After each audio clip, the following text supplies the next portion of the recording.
Buenas tardes a todos.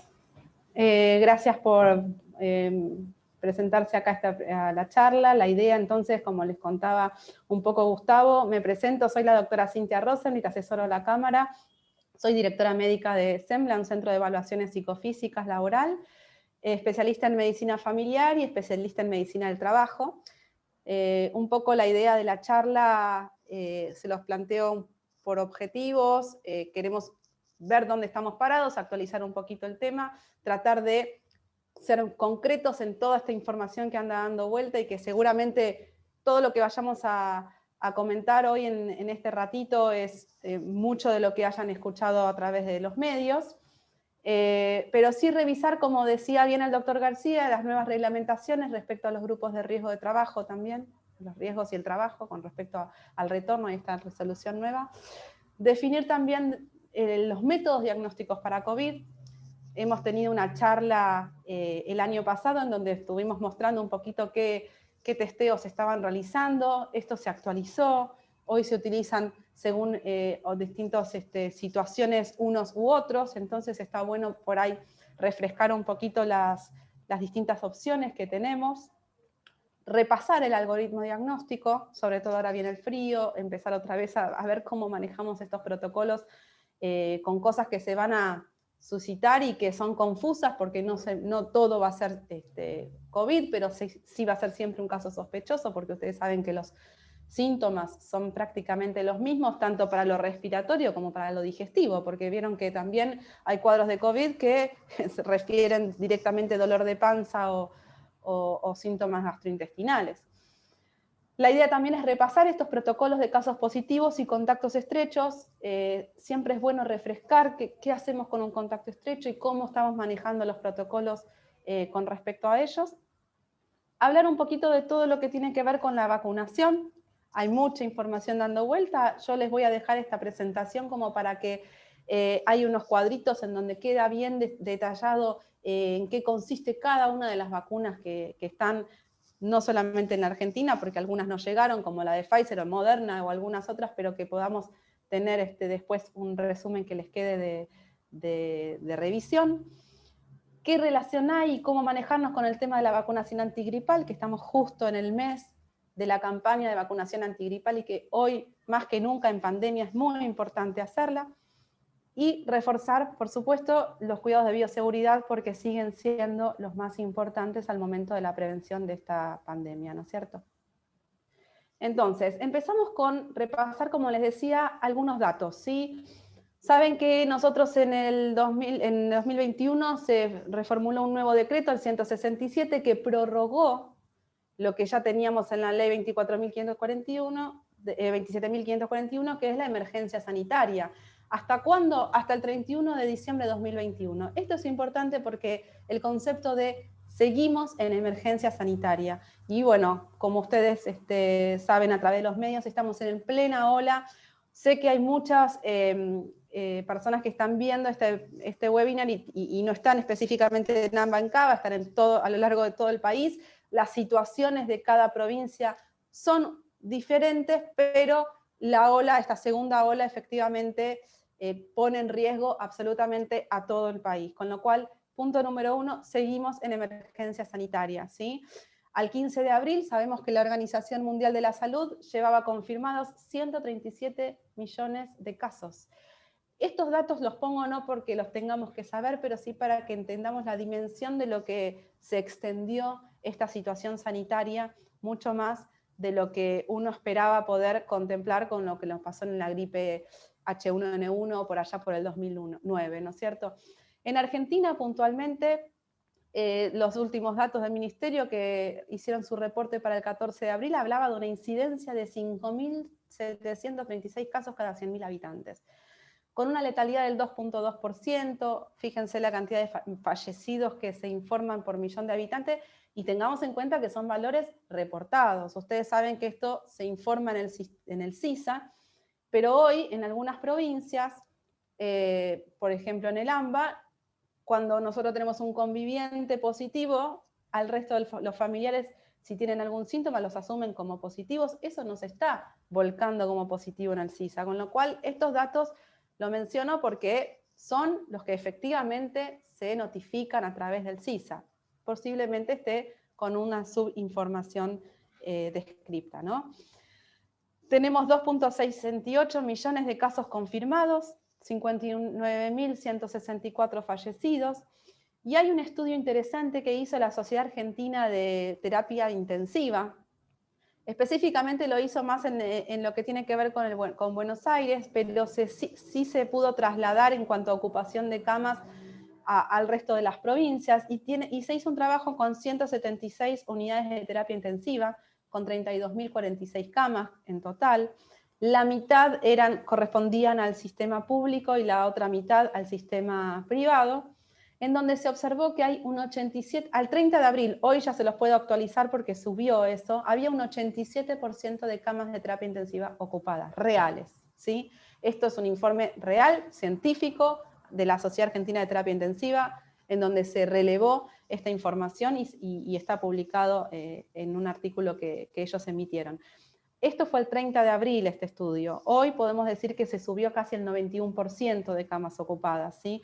De las cuales el 61% son por casos COVID. Sabemos que existen otras cosas que no estaban, digamos, previstas más allá de esta pandemia del COVID, hay un montón de otras cosas, y esto es lo que en realidad preocupa. Más allá de la ocupación de camas por COVID, es todo lo que nos está pasando que no podemos contemplar, como accidentes cerebrovasculares, infartos, accidentes de tránsito, bueno, un montón de cosas que sí requieren también la terapia intensiva, y esto es lo que nos está alarmando con respecto a la ocupación de camas, que no estamos pudiendo en la emergencia sanitaria abastecer al resto de las enfermedades, ¿no?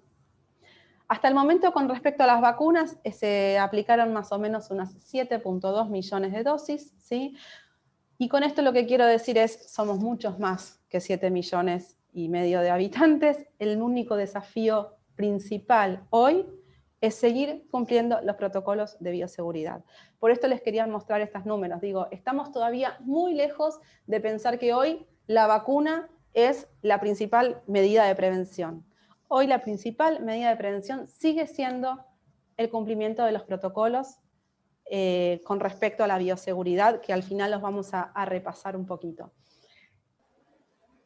Bien, ahí estamos. Bueno, les contaba entonces un poquito la dificultad que estamos teniendo con respecto a los licenciados, que esta resolución un poco abrió el juego y permitió esto de, poder retomar con algunos pacientes, con algunos trabajadores, perdón, las personas que forman parte de estos grupos de riesgo, que podían ser convocados nuevamente a retornar las tareas presenciales, si cumplían con algunas condiciones, que era una de ellas, tener una dosis. Yo cuando arrancamos, alguna de las personas escribió por chat si necesitaban las dos. No, simplemente con la primera dosis, pasados los 14 días de la primera dosis, de recibida la inoculación, estarían en condiciones de retornar a sus puestos presenciales.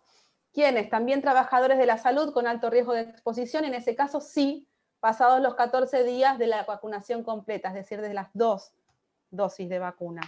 Bien.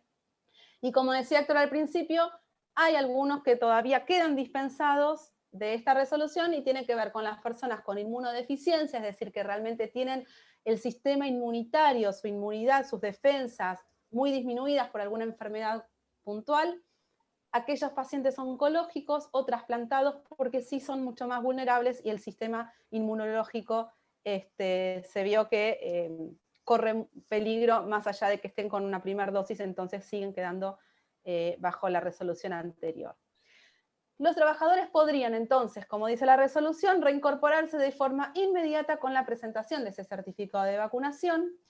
Aquellos trabajadores no dispensados que alegaban certificados médicos con distintos alcances, seguramente a más de uno le ha pasado que han presentado certificados médicos con distinto alcance. Lo que nosotros venimos haciendo y lo que dice esta resolución es que deben ser dictaminados por el médico laboral. Por eso acá al final estaría bueno, si tienen alguna cuestión con respecto a estos casos puntuales, poder hacer este asesoramiento del cual hablábamos al inicio de la charla. Las personas no están obligadas a vacunarse, eso hay que dejarlo claro, porque nosotros como empleadores tampoco podemos obligarlas a que se vacunen, pero sí tenemos el derecho de ser notificados para ver y establecer la pauta de la continuación a través de qué tipo de tareas o readecuación de tarea o cómo continúa el tema del empleo, porque es cierto que no podemos exigir que sean vacunados. Esto me metí un poquito nada más en lo legal, después con Héctor si quieren lo podemos ampliar en detalle al final. La idea era darles este pantallazo porque me parecía bastante importante con respecto al retorno y en esta resolución que nos permite retornar y tener los trabajadores que teníamos bajo licencia de nuevo dentro del plantel activo de la empresa, ¿sí? La otra parte que yo les quería comentar, después vamos a ver lo de las vacunas, tiene que ver con qué actualización de métodos diagnósticos están utilizando. Ustedes saben que hay como un periodo de incubación y después tenemos la fase de enfermedad. Hay distintos test que venimos trabajando, este va a ser más clara, en donde podemos utilizar lo que siempre conocimos como la PCR o el hisopado nasofaringio, pero también se está implementando mucho y sobre todo en el ámbito laboral, porque es de rápido determinación en cuanto a lo que es el resultado y porque sobre todo en los lugares donde no hay tanto testeo, ustedes saben que el procesamiento de la prueba de la PCR, que es la gold estándar, digamos, para la detección del COVID, lleva un tiempo de procesamiento, es cara, y no todos los lugares tienen a disposición un testeo masivo a través de una PCR. Lo que tiene de bueno la PCR es que es el gold estándar y tiene una sensibilidad muy alta. Ustedes saben, la sensibilidad es la capacidad que tiene un test de detectar todos los enfermos, ¿sí? Aparecieron a fines del año pasado las pruebas de antígeno, ¿sí? Que las pruebas de antígeno son estos testeos rápidos, donde la toma de muestra también es igual que se toma como la PCR, simplemente la diferencia es que puede tomarse como nasal, o sea, un hisopado nasal, o un hisopado nasal y faríngeo, ¿sí? Nos permite ver la presencia de infección activa. ¿Esto qué quiere decir? Es un test muy sensible, ¿sí? Tiene una buena sensibilidad, o sea, tiene un 94% de sensibilidad, es decir, prácticamente si me da positivo es porque es positivo, agarro al enfermo. Y una muy buena porcentaje de especificidad también. ¿Pero cuándo? Del día 1 al día 5, y esto es importante marcarlo, porque a diferencia de la PCR, que si yo la hago al día 7, al día 10 del enfermo, o incluso si la hago mucho después, ustedes saben que hay casos que después del día 10, cuando uno tiene la alta epidemiológica, que son los primeros 10 días de aislamiento de la persona, si esa persona se siente bien, uno podría decir que está de alta epidemiológica porque no contagia. Si uno va y le hace una prueba de PCR, hemos visto muchísimos casos de persistencia de positividad en esta prueba. Pero esto no quiere decir que la persona tenga que seguir aislada. Esa persona puede retornar al trabajo con una PCR positiva, a su vida habitual, porque ya no es contagiante, no contagia, simplemente son restos del virus que siguen siendo detectados con estas pruebas de PCR que son muy sensibles al genoma, al gen, de la codificación de la proteína S del COVID. En cambio, en las pruebas de antígeno detectan el virus completo, ¿sí? Es un kit rápido como el test del embarazo, en donde se hace un hisopado, se pone una muestrita y son las 2 rayitas, ¿no? Uno espera 15, 20 minutos, si se pone la segunda rayita y tiene las 2 rayitas, entonces eso da positivo. Esto detecta el virus completo, es decir, no hay que procesar esa muestra, sacar el ARN, el genoma del virus y recién ir a ver el gen. Lo que permite esto diferenciar es si alguien es persistente, positivo con una PCR, pero tiene un antígeno negativo, por ejemplo, sabemos que es residual, ¿sí? Entonces, es una prueba muy efectiva. Y después tenemos las pruebas serológicas, que es el análisis de sangre, donde ustedes saben que se miden anticuerpos. Los anticuerpos son las defensas que nosotros generamos contra el agente externo, en este caso el COVID, ¿sí? Los resultados son rápidos, se tienen en 48 a 72 horas, pero ustedes saben que los anticuerpos empiezan a subir pasados los 15 días de que yo ya tengo la infección, porque me tengo que acostumbrar, o sea, mi sistema inmune tiene que responder como defensas hacia el virus para que empiecen a subir estos anticuerpos. Entonces, ¿para qué sirven los anticuerpos? Sirven para saber dónde estoy parado después, no como método diagnóstico, ¿sí? También sabemos que nosotros no todos levantamos anticuerpos. Hay casi un 30% de positividad en gente que ha tenido COVID que levanta efectivamente los anticuerpos. ¿Qué quiere decir esto? Me quedo, si no me da anticuerpos, no tuve COVID, o ¿qué pasa? No tengo defensas. No, ustedes saben que los medios comentaron mucho esto, que hay una inmunidad adquirida que es a través de las células y otra a través de los anticuerpos. Son dos tipos de inmunidades o de defensas que nuestros organismos generan. De hecho, las vacunas, se está incluso viendo, vamos a hablar ahora que, por ejemplo, la AstraZeneca no está levantando anticuerpos en la gente vacunada. ¿Y esto qué quiere decir? No me prendió la vacuna, o sea, no fue efectiva, no estaba bien refrigerada y no fue correctamente aplicada. No necesariamente. Hay organismos que no levantan anticuerpos y no por eso quiere decir que no estén protegidos. Pero ¿de qué nos protege la vacuna o los anticuerpos que generemos? Nos protegen no de que no me vuelva a contagiar o que no me enferme de COVID, ¿sí? Esto es como la vacuna de la gripe. Me protegen de los cuadros graves de la infección, ¿sí? Es decir, si yo me vacuno, no quiere decir que porque esté vacunada no me vaya a contagiar de COVID y entonces no pueda contagiar al resto de mis convivientes o mi círculo. Quiere decir que si me contagio de COVID, probablemente tenga un cuadro más leve, ¿sí?, de infección. Otra cosa que se está comentando, pero ahora salió también ahora una resolución la semana pasada en donde se lo desestimó, era que la ANMAT había aprobado unos testeos rápidos que se podían comprar en las farmacias. Es decir, hay en Europa la posibilidad de ir a una farmacia y comprar un test y hacérmelo yo, sin tener que ir a un bioquímico, un médico, un sistema de salud que me testee. Sí, de hecho en Londres, el sistema de salud de Londres les envía en unas cajas a las casas, a los ciudadanos, 2 veces a la semana, un testeo donde se tienen que autogestionar el hisopado en un kit rápido, cargar la información en una aplicación que tiene el Ministerio de Salud y así está testeando permanentemente a toda la población. Hoy, acá se sacó una resolución en donde está suspendido. Habíamos hablado de que se podía implementar y que empezaban a vender las farmacias estos kits. Hoy la ANMAT, no sé si hay un tema político ahí atrás de los testeos, lo tiene suspendido a través de esta resolución que es la 1533. Entonces, ¿qué tenemos hoy para manejarnos? Rápidamente les hago un algoritmo, no con la PCR que estuvimos hablando en la charla anterior y que ya sabemos que es el gold estándar, pero sí con estos testeos que podemos implementar en cualquier parte del país que son de más fácil acceso, es decir, podemos salir a tener estos kits siempre con la supervisión, por supuesto, de un bioquímico, de un médico, porque no se puede hacer, no es que yo los puedo comprar como empresa y hacerlos a mis empleados sin un sostén y una lectura y una correcta toma de un profesional, ¿sí? Eso se tiene que hacer a través de un profesional, pero posiblemente es una muy buena alternativa porque tenemos acceso a la posibilidad de la compra de esto y que a través de un servicio médico se puede implementar. Y esto es el test rápido de antígenos.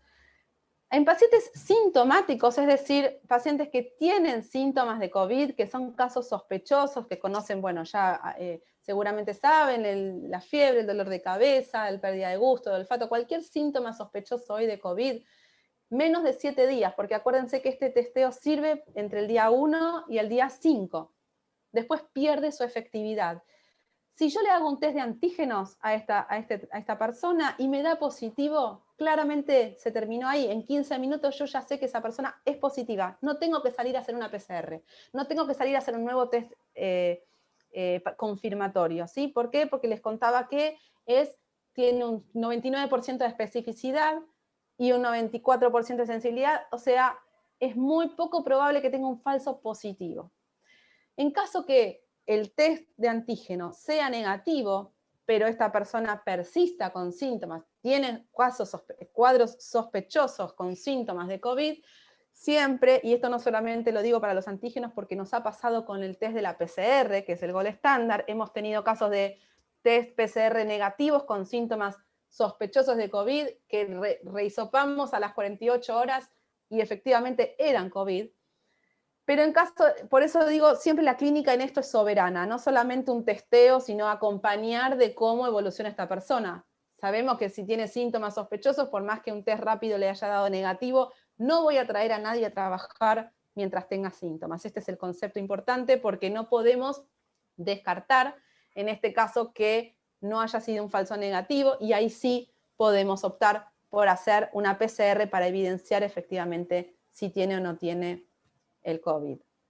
¿Qué hacemos con los trabajadores o enfermos, digamos, pacientes asintomáticos? Es decir, acá podemos utilizar también el testeo en contactos estrechos o si tengo que viajar o trasladarme de una ciudad a la otra, en donde muchas veces me piden los testeos, puedo utilizar este método rápido también, ¿sí? A diferencia acá, los algoritmos nos manejamos con exposición conocida, es decir, si yo sé que soy un contacto estrecho, de nuevo, me hago el test rápido de antígenos, si da positivo, confirmo la infección. Si me da negativo, ¿sí? Lo que puedo decir es que no tengo infección actual, pero como soy contacto estrecho, no puedo descartar que no esté en periodo de incubación. Entonces, dependiendo en qué momento hago este testeo, ¿sí? Vamos a pensar que estoy todavía en proceso de incubación o no. Por eso, en caso de contactos estrechos, vuelvo a recomendarles, no salgamos a testear inmediatamente del contacto con el positivo, porque podemos tener falsos negativos, como antes lo hacíamos con la PCR. No sirve que salga a testear un contacto estrecho a las 48 horas de tener un positivo, porque corro el riesgo de tener un falso negativo, ¿sí? ¿Qué pasa con los casos que no tuvieron exposición a ningún caso COVID? Puede ser por viaje o porque me tengo que trasladar, digamos, de un lugar a otro y me piden el certificado del testeo. De vuelta, turismo, permisos de viaje, cosas estratégicas. Yo hago el testeo y ahí sí, si da negativo, descarto infección, ¿sí? Y si da positivo, por supuesto, en el mismo caso que los anteriores, confirma la presencia del cuadro de COVID. Vamos a repasar un poquito en cuanto a qué pasa con el trabajador que tengo confirmado de COVID. Antes, cuando nosotros salimos del ASPO, que era el aislamiento social preventivo y obligatorio, y pasamos a lo que era DISPO, que era el distanciamiento social preventivo obligatorio, las ART tuvieron la posibilidad de dejar de tomar a los empleados que no eran esenciales o que no se consideraban como enfermedad profesional. Esenciales me refiero a salud, que era sí efectivamente enfermedad profesional. Duró muy poquito eso, porque como enseguida empezamos con la ola de casos nuevos y con esta segunda ola, esto se revocó nuevamente y volvimos para atrás. Es decir, cualquier trabajador COVID positivo confirmado, el empleador tiene el derecho de hacer la denuncia a la ART nuevamente. O sea que hubo un tiempo en donde me encontraba con empresas que me decían, no, pero la ART me rechaza la denuncia. Hubo un periodo de tiempo en donde la ART empezó a rechazar las denuncias de empleados COVID positivos que no tomaban los siniestros y no eran personal de salud. Eso ya fue revocado con esta nueva disposición de la Superintendencia de Riesgo de Trabajo. Tenemos que realizar la denuncia a la ART, ¿sí? Tenemos que esperar el alta de la ART para poder retornarlos al trabajo. También tenemos una dificultad y hoy lo vivo en carne propia, las ART, por lo menos de la zona de AMBA, que es por donde yo me muevo, y CABA, están totalmente colapsadas y a veces el primer contacto con el trabajador lo hacen al día 9 o al día 10 o incluso al día 15 cuando ya en realidad el cuadro de aislamiento preventivo pasó. Ahí es donde yo sugiero el seguimiento médico laboral porque nosotros tenemos también la potestad de poder decir, bueno, sí, está de alta epidemiológica, ¿no? Porque hay una demora les puedo hablar de que tenemos hoy un stock en cola de seguimiento de 500, 600 pacientes diarios. Solamente hablo de una ART en ejemplo, ¿no? Sumémosle todas las ART que hay, más todos los pacientes de COVID de casos confirmados que hay, con lo cual a veces la denuncia de los siniestros y poder querer hacer las cosas como debemos genera también demoras en el retorno al trabajo, ¿no? Por otro lado, tenemos que hacer con los contactos estrechos. En las provincias, el aislamiento preventivo sigue siendo 14 días. Hoy en Cava el aislamiento preventivo se considera que es suficiente con los 10 días. Y esto porque se vio que el más del 90 y pico % de los contactos estrechos que comienzan con síntomas lo hacen entre el día 7 y el día 10. Definamos para el espacio de trabajo nuevamente, y yo siempre digo, seamos muy cuidadosos con esta definición. ¿Qué es contacto estrecho? Porque los trabajadores enseguida, cuando se enteran que hay un positivo dando vuelta en el espacio de trabajo, somos todos contacto estrecho.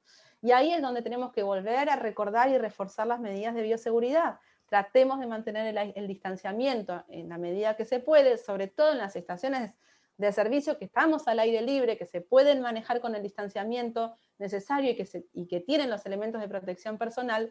No todos van a hacer contacto estrecho, solamente aquellos que estén en espacio por ahí de oficina, en donde no pueden mantener ese distanciamiento de 1,5 metros, 2 metros, o que tengo que permanecer más de 15, 20 minutos con el caso positivo. Eso es concretamente lo que quiere decir un contacto estrecho. Y repasando qué hacemos entonces con los contactos. Hoy, por suerte, se está testeando muchísimo más que lo que se hacía 6 meses atrás, con lo cual nosotros tenemos algunas opciones, que es que el contacto estrecho siga trabajando hasta confirmar el caso, ¿sí? Porque eso es lo que dice el protocolo, caso confirmado, voy a buscar los contactos estrechos, pero también podemos salir a testear, ¿sí? Si el caso sospechoso demora mucho en el testeo a través del sistema de salud, hoy no debería ser esta una traba. Hoy tenemos postas sanitarias, tenemos que salir a testear rápidamente al inicio de síntomas, o sea, dentro de las primeras 48 horas debemos salir a ese caso sospechoso, poder definir si es positivo o no, ya sea a través de la PCR o con estos kits rápidos que les hacía mención. Y ahí sí, analizar qué hacemos con los contactos estrechos. Si tenemos que salir a testear un contacto estrecho, uno que realmente, por definición, es contacto estrecho, no lo debemos hacer antes del día 5. La recomendación es testear por lo menos en el día 6, entre el 6º y 7º día del contacto con ese positivo. ¿Por qué? Por esto que les contaba del periodo de incubación. Si no, podemos meter a trabajar a alguien que todavía está incubando y que corremos el riesgo de tener un mal mayor, que es la diseminación del virus.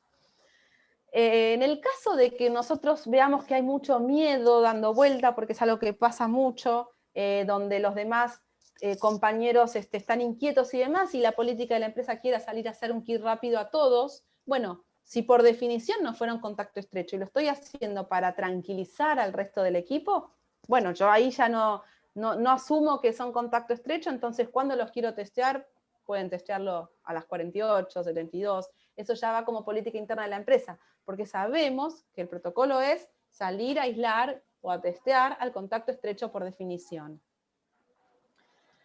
Bien, ¿qué pasa con las vacunas?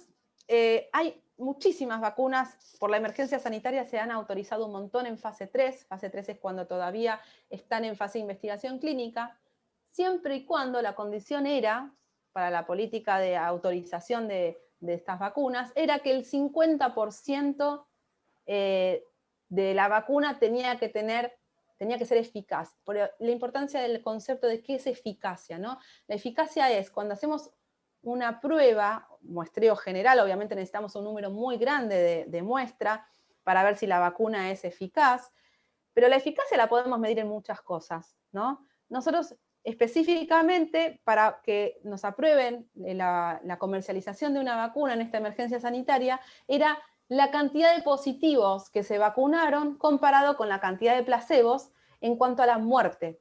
Es decir, todas las vacunas que hoy están circulando, ¿sí?, quiere decir que son 100% efectivas en cuanto a lo que es muerte. Todavía no tuvimos ningún caso de muerte en alguien que se haya infectado de COVID con 2 dosis de vacunas dadas, o en el caso de Johnson, que sabemos que es una dosis. Digo, no hay casos reportados de muerte, pero sí hay casos reportados de infección, sí hay casos reportados de gente internada con las 2 dosis de vacunas aplicadas, ¿sí? Esto es importante que les remarque el concepto, porque no es que me di la vacuna y ya está, pero sí me da la tranquilidad de que el riesgo del COVID severo, del cuadro grave de COVID, es el del cual la vacuna me está protegiendo. Para evitar futuros brotes de COVID, ¿qué necesitamos? Como les decía al principio de la charla, 60% de la población debe tener inmunidad protectora, o sea, tanto de inmunidad de rebaño, vacunados, con lo cual nosotros todavía nos falta un largo camino para llegar a esto, ¿sí? Y un comentario con respecto a las variantes, porque también tenemos esto que está pasando y empiezan a aparecer nuevas cepas, ¿sí? Cuando se desarrollaron estas vacunas que estamos circulando en la comercialización, no estaban todas estas cepas que ahora estamos conociendo. Después apareció, apenas empezó la vacunación, ustedes saben, apareció la variante del Reino Unido, que todavía sí se confirma que la vacuna parece que sería efectiva para esta cepa. Apareció la variante de Sudáfrica, donde todavía creemos que hay menos de efectividad de cuanto a la vacunación y al grado de compromiso que podamos tener. La de Brasil, la de California, ahora se sumó la de India, y también se acaba de sumar una nueva variante de Río de Janeiro, con lo cual también tenemos que ir estando atentos a que van surgiendo nuevas cepas que por el momento no tenemos notificación de que no esté habiendo cobertura con respecto a los cuadros graves en aquellos pacientes vacunados, ¿sí? Hay desconocimiento en algunas, como por ejemplo la de la India o la de Brasil, en donde no sabemos cuál es el grado de eficacia de las vacunas con respecto a estas cepas, pero podemos decir que por el momento nos podemos quedar tranquilos que las vacunas están funcionando en los cuadros graves de todas las cepas. Esto no me voy a poner en detalle a explicarles cómo funciona cada vacuna, pero sí se los voy a dejar compartido para que después tranquilos lo puedan chusmear aquellos que les interese un poquito más acerca de cómo se fabricó cada vacuna. Pero más o menos decirles que hoy solamente la vacuna Johnson es la que se aplica una sola dosis, ¿no es cierto? La de Pfizer y Moderna son muy parecidas porque el mecanismo por el cual se fabricó esta vacuna tiene el mismo ARN, son vacunas nuevas, vacunas que utilizan formatos nuevos que son a través del ARN mensajero, tal vez lo escucharon nombrar. Estas dos vacunas son las que actúan de manera muy similar en cuanto al efecto de la generación de anticuerpos. Después tenemos las que más estamos trabajando acá, aplicando en la Argentina, que son la Sputnik, la Oxford AstraZeneca y la Sinopharm. Estas son las 3 vacunas que más se están aplicando acá en la Argentina. Como les contaba, la de Oxford AstraZeneca es una vacuna que se dan 2 dosis, pero se sabe que la segunda dosis se puede aplicar recién a partir de los 90 días. Lo bueno de la vacuna Sputnik es que sabemos, porque hay evidencia científica, que con una sola dosis casi el 87% de eficacia está cubierta, es decir, que si bien se refuerza con una segunda dosis, ya con una sola aplicación tenemos muy buen grado de respuesta. También hay artículos con respecto a la AstraZeneca con esto. Y con respecto a la generación de anticuerpos, les quería contar que, a ver, vemos pacientes donde se han aplicado la vacuna de AstraZeneca o la vacuna de Sinopharm y no están generando anticuerpos. Entonces, este planteo de no tengo efecto, no me hizo efecto a mí la vacuna, no generé vacuna, no. Hay un mecanismo, como les comentaba, de inmunidad que no es vía anticuerpos, ¿sí? O sea, no tener anticuerpos no es condición, digamos, para decir no estoy protegido. Pero hay un tema también que escuchaba y leía un poco en Israel, decir, bueno, uno ¿cómo me garantiza si voy a empezar a dejar traer turistas al país, ahora que sabemos que en el caso de Israel están han hecho un muy buen trabajo de esquema de vacunación y están prácticamente el 99% de la población vacunada con 0 casos de mortalidad y 2 o 3 casos de infección por COVID. Y estaba leyendo que empezaron a abrir sus fronteras, ellos hicieron un muy buen, una burbuja, digamos, donde habían cerrado sus fronteras hasta tener toda la población vacunada y demás, y están diciendo que, bueno, para entrar al país tienen que tener, además de estar vacunados, los turistas tienen que tener anticuerpos positivos. Esto es algo a discusión, porque, de vuelta, no necesariamente tener anticuerpos implica que vaya a estar protegido. Puedo tener 0 anticuerpos y tener esta inmunidad de la vía celular, que es la otra vía de tener esta defensa, ¿no? Así que esto para mí es un tema que también tenemos que entrar un poco en discusión en qué es lo que me permiten y qué no, dependiendo solamente de levantar anticuerpos, porque acá vamos a empezar a tener por ahí algunos pacientes donde van a tener esta dificultad de no tener anticuerpos suficientes. La protección de la vacuna no es inmediata, saben que hay que esperar por lo menos 2 semanas de la segunda dosis para considerar que tengo esta protección adecuada, ¿sí? No obstante, como les decía hace un rato, las personas vacunadas tienen que seguir cuidándose, porque hay que protegerse de la infección, porque no quita que me pueda tener una neumonía, y porque también puedo seguir contagiando, ¿no?, al resto de la gente que no esté vacunada.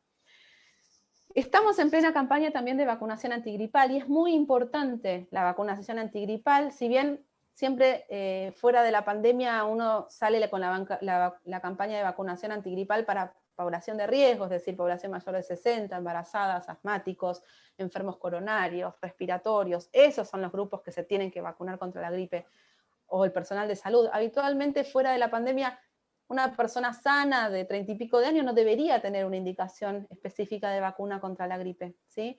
Hoy, ¿por qué hacemos una campaña masiva y a toda la población con respecto a la gripe? Porque como los síntomas son los mismos, si alguien entra a una guardia con síntomas complicados de COVID, pero tiene dada la dosis de la vacuna antigripal, uno puede descartar gripe y acercarse más hacia el cuadro COVID.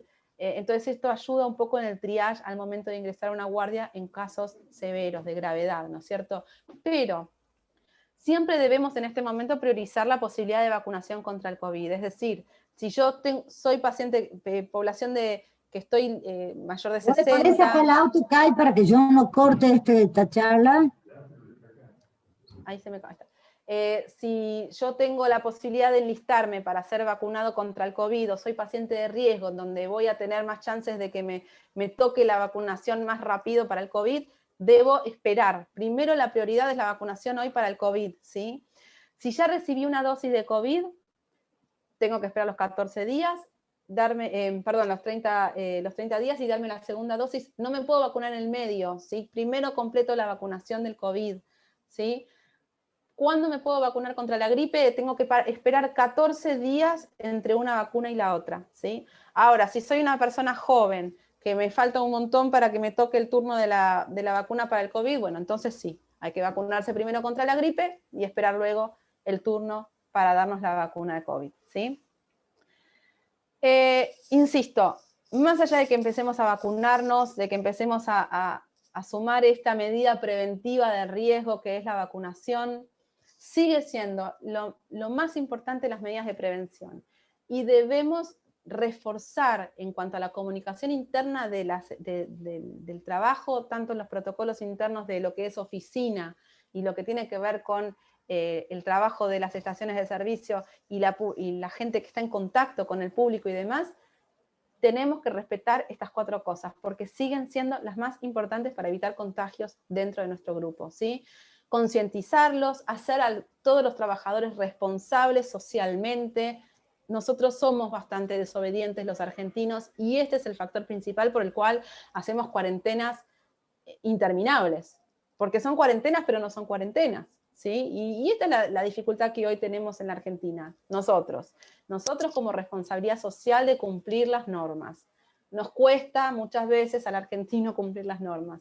Y esto es lo que hace que se retrase, digamos, en lo que tiene que ver con la ola de contagios, o lo que hace que también nos vuelvan a encerrar y nos obliguen a quedarnos encerrados, o incluso el tema de las escuelas y que los chicos no puedan asistir a clase. Seamos responsables, concienticemos a nuestros trabajadores para que lleven esta concientización a sus familias. Esta es creo la medida más importante como empleadores que debemos tener. Uso correcto del barbijo, lavado de manos sin sanitización y el distanciamiento social.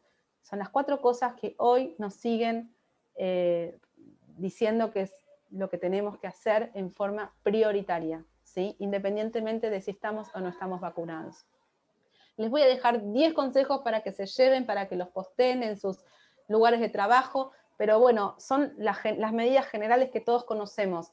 A veces es redundante, uno dice, bueno, lavémonos las manos con el distanciamiento social, el barbijo, pero realmente es lo que debemos hacer y lo que debemos pregonar y lo que tenemos que trabajar con nuestros empleados, ¿sí? Contra nuestro equipo.